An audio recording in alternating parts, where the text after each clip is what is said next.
Welcome back to another episode of Revolutionary Girl Utena. So in the previous one, we got to see a Miki and Kozue fight against Utena, right?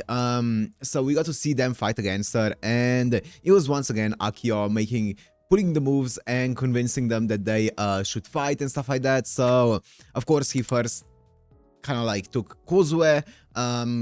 He's been using his adult charms, if you will, to get Kozue to go on a date, and then of course Miki, who cares about Kozue a lot, is gonna get convinced as well. Also Toga was helping out, so they seem like a tag team, Akio and Toga, right, to convince anyone.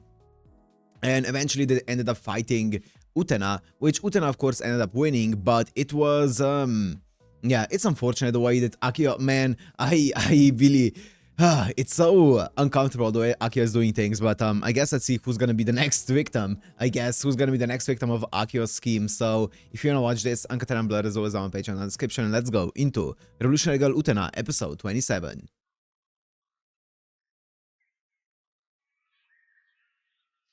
Nanami. Oh god. Easter egg?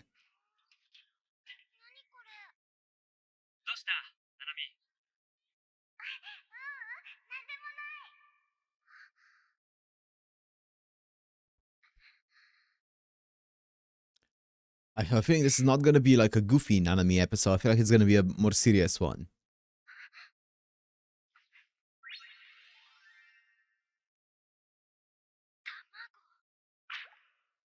A golden goose.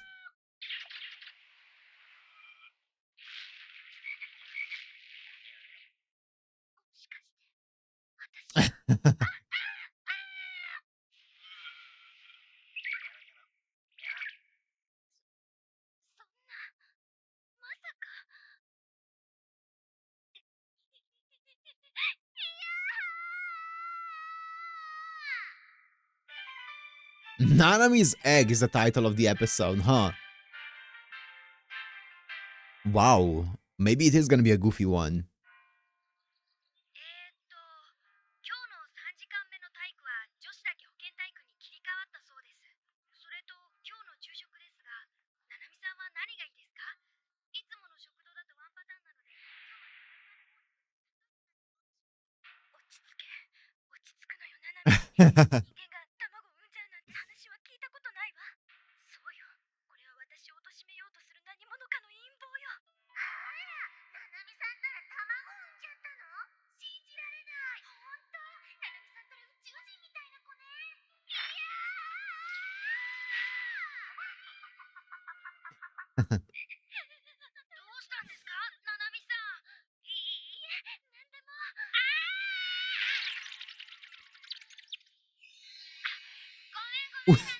Of course it's Utena.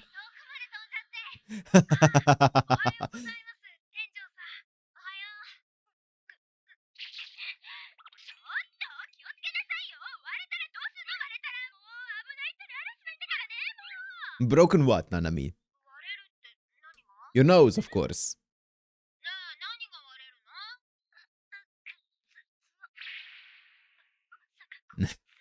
Oh, the paranoia that she has. That someone's gonna find out her secret.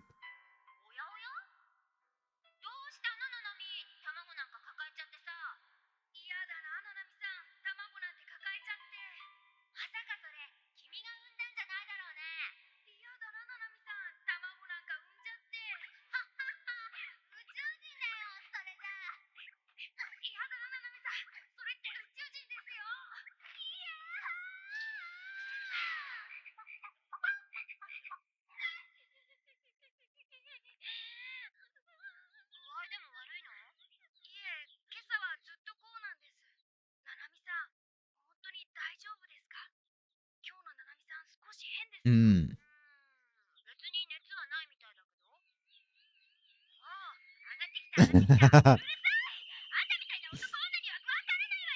A stupid shihi.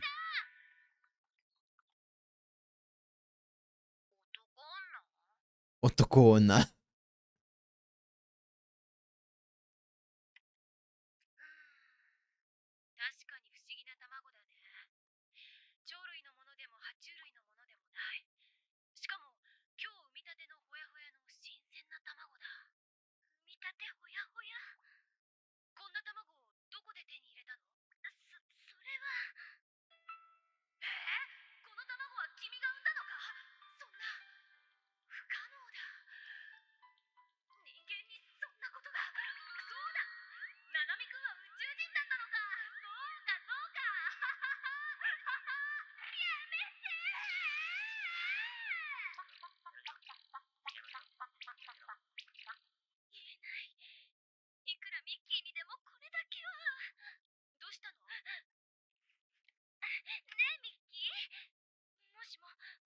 Ah, here we go.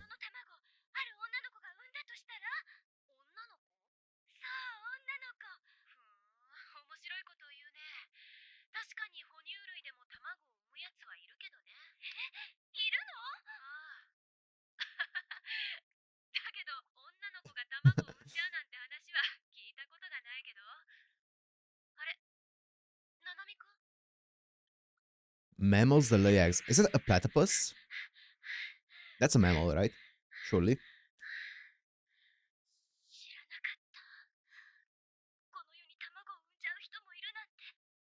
Other people.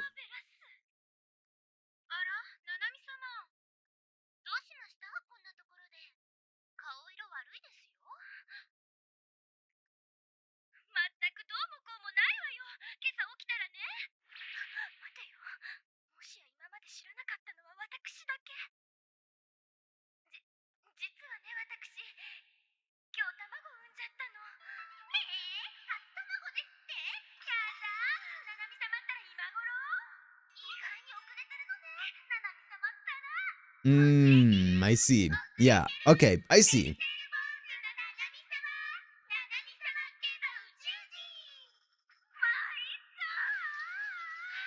I see.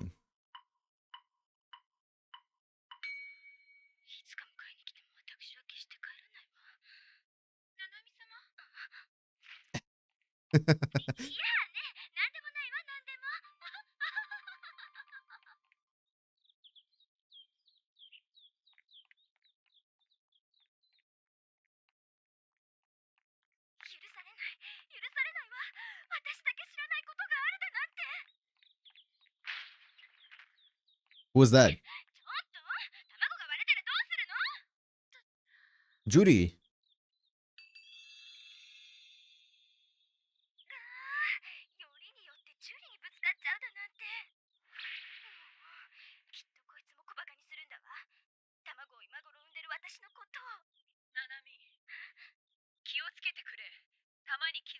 Tama. Ball.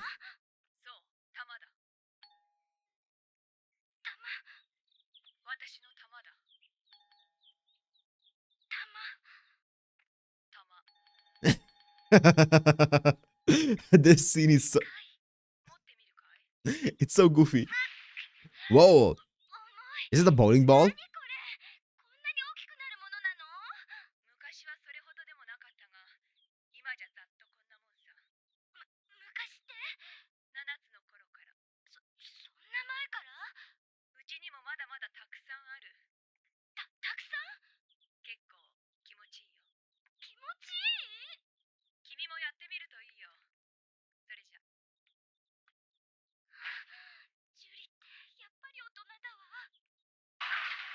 Yep. Yep. um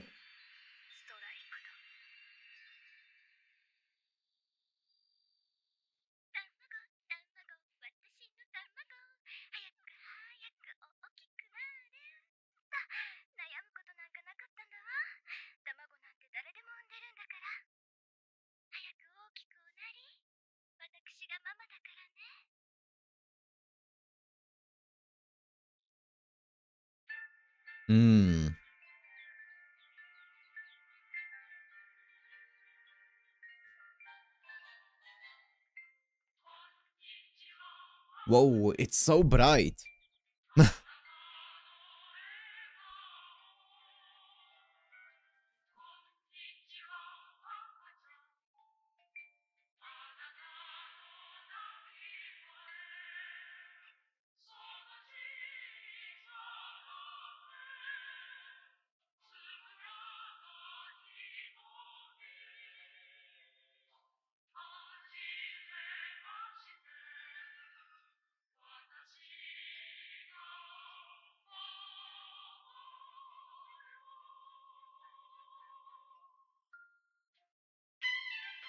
Okay, so it feels like partially, obviously it is absurd, right? It's the absurd Nanami episode, but also partially it feels like it's one of those things where, first of all, in the first part of the episode, where Nanami was really, really anxious about people like setting her up, it kind of feels like she That feels like it's just her kind of like sort of low self-esteem, being like, what if everyone hates me? What if like everyone's against me? What if you know, what if the people I think are closest to me don't actually like me? Which I feel like is a very normal thing to think about, especially when you're like a teenager like her. And I feel like that's one of those things. And the other thing is, like, it feels like, once again, when you're a teenager like her, when you're like body changing and stuff like that, and you're like getting really self-conscious about it, and you're like, wait, am I the only one who's doing this? And then on the other side, you're like, wait, am I the only one who hasn't been doing this up until this point?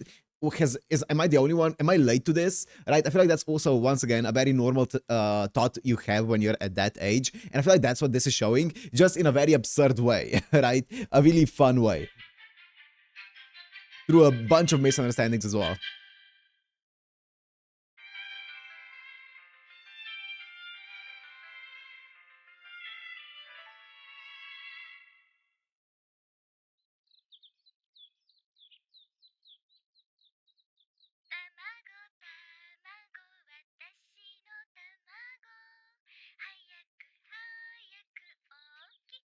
Oh, it's so bright.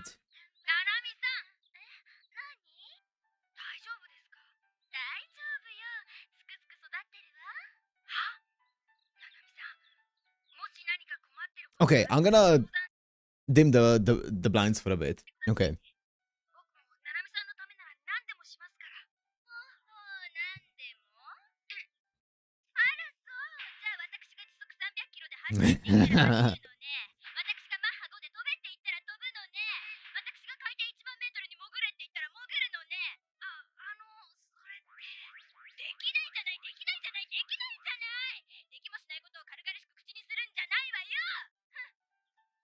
Damn, she popped off there. She was not having it, huh? Is it?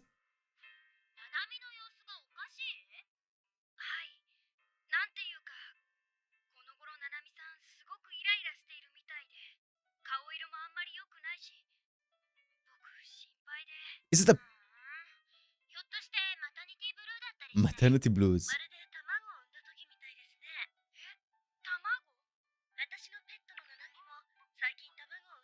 Oh, yeah. Is it a period? Is that what it's talking about? Because aren't eggs for chickens kind of like a period for a chicken? Because it's not actually, as long as it's not fertilized, it's just a thing that happens.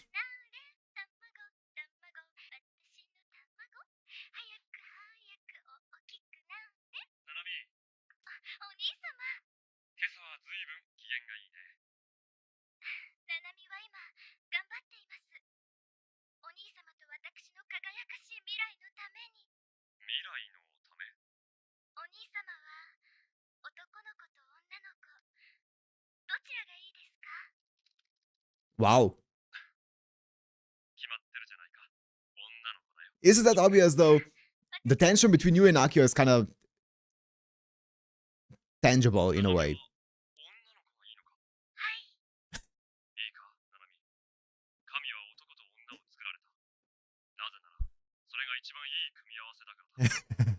Ah, the 90s.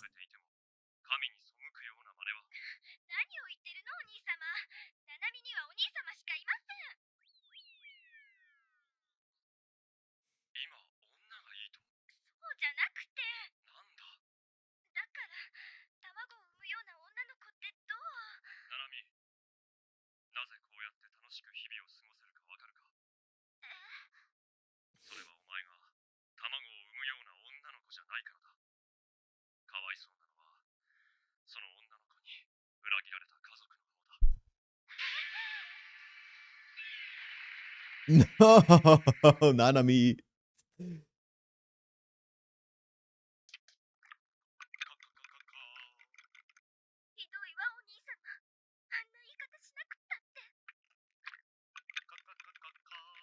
Mm-hmm, it's higher.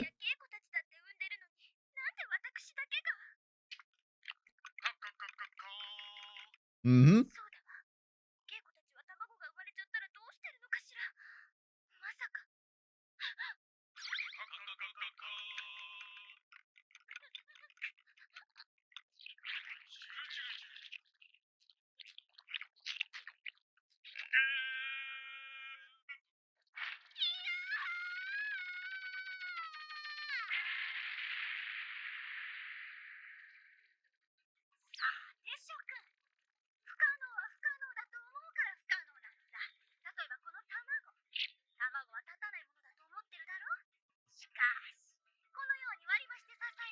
Well, let me tell you about Columbus. Yep.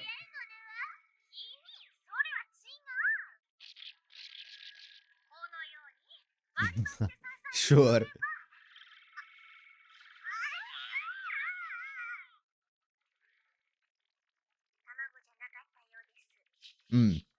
Yep.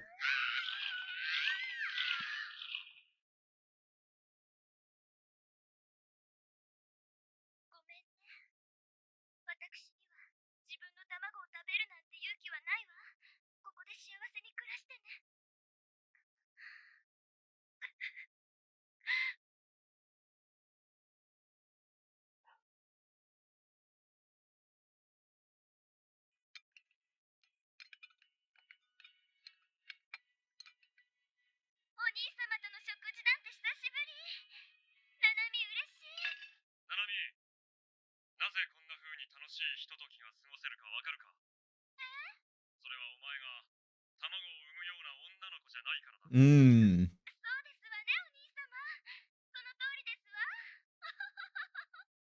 Mmm.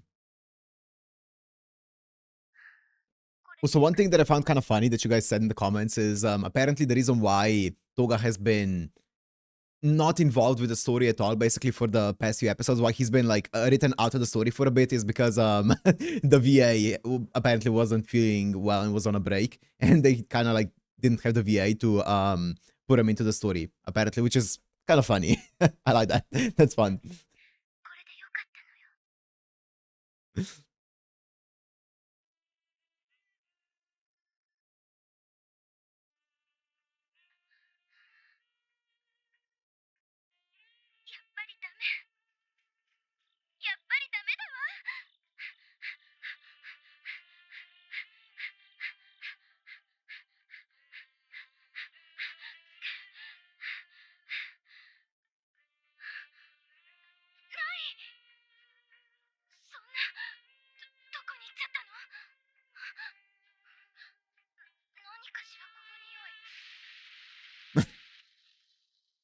Sion G.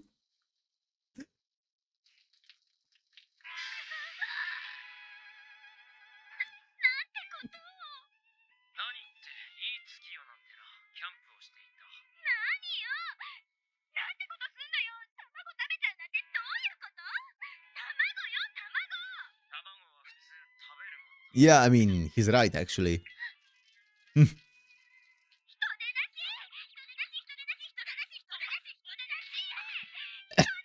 He's getting manhandled.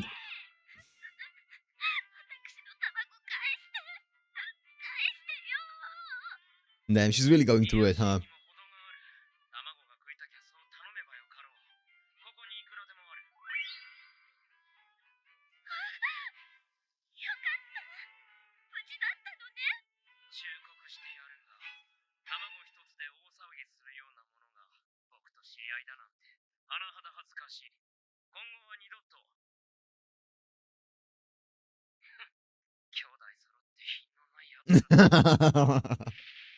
Yep, nice.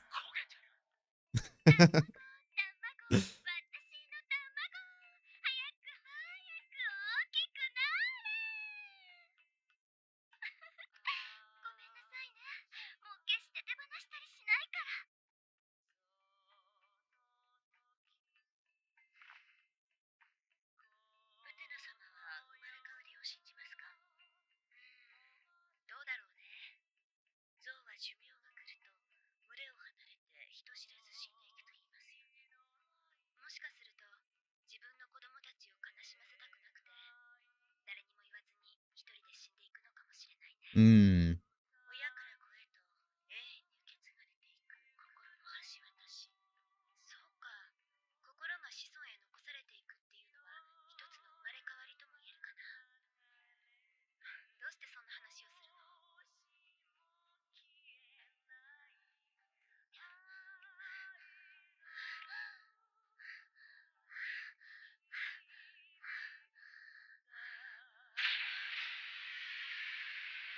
Damn.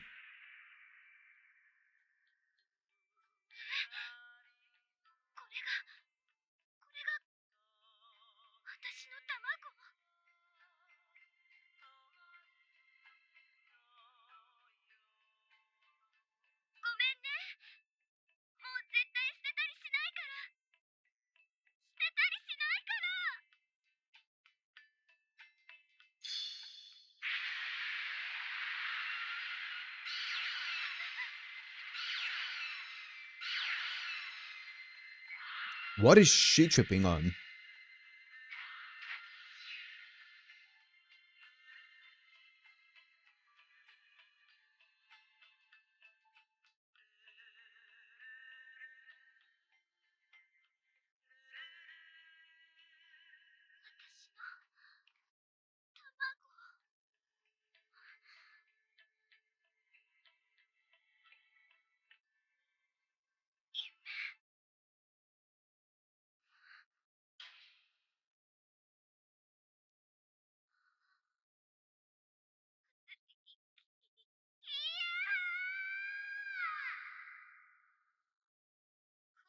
Hmm.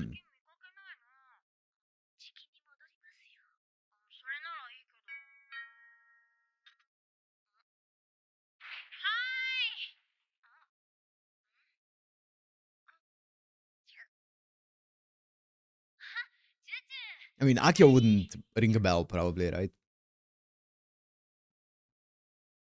That's interesting. What was that expression there? Hmm. Okay, so yeah. This was a very absurd Nanami episode, as always. I'm not 100% sure on what exactly it's trying to talk about with the egg, but I feel like it is kind of talking about like the body changing and the insecurities and the thoughts that come with that, right? Especially during like she's like a middle schooler or whatever, right? So obviously she's in the prime time at the beginning of puberty, so it would make sense, right? She would be very insecure about people around her, about her body. She would be worried that she's falling behind and stuff like that. I feel like that's a very normal thing that you would worry about at that age, and I feel like that's what this episode's kind of like talking about. At least I think. I could be off the mark here, but that's what it felt like to me. So, but yeah, really, really cool though. Really, really cool. And kind of like felt like she also got like a bit of a maternal instinct in her, but also the Nanami part didn't go away, where she cares so much about what Toga thinks of her, and when Toga said he doesn't want that part of her or whatever, she's prepared to throw it away, but also then there's that instinct when she doesn't want to throw it away, she goes back to find it. It's interesting, right? Very interesting. Yeah, very, very, very interesting, but at the end of the day, funny. Oh man, the thing of there are mammals that lay eggs, and she's like, there are people that lay eggs. What if I'm the only one who didn't know that people actually can lay eggs? Yeah, classic Nanami. Classic Nanami. It also goes to show how much she cares about, obviously, appearances.